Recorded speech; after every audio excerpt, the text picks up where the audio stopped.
Good morning, everybody, and welcome to your Faster Pastor Minute. I'm Pastor Randy Upgren with Inspire Family Fellowship. So this week, we'll be preaching in our Heresy series about what we call the myth of virtual fellowship. Fellowship, or our participation in church, or our relationship with God, is often something that can get conflated depending upon our experience and our biases.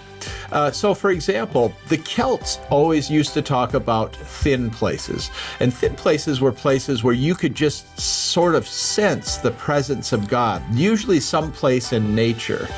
For me, for example, one of my thin places is Lake Tahoe. It is one of my favorite places in the world, and I always have a sense of God all around me when I'm in that incredibly beautiful place. Now, I could be content with that, and I could just simply say, well, this is where I experienced God. And so that's the end of that.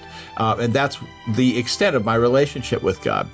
But one of the things that I have found with places like that is that I never really fully experience them unless I share them.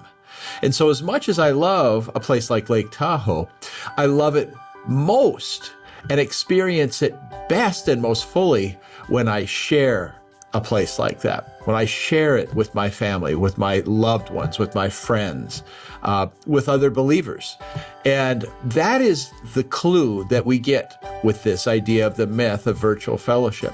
Too often, people think, well, I experienced God on the fishing boat. I experienced God while I'm in the garden. I experienced God on a beautiful hike. Whatever that is, those are all good and probably true.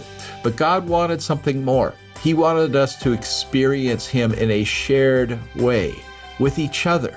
And oftentimes we push back against that, don't we? So we'll be talking about that this week in our Heresy series. Your question for the day then is, what is one of your favorite places that you just love to bring people to and experience that shared fellowship in the Lord?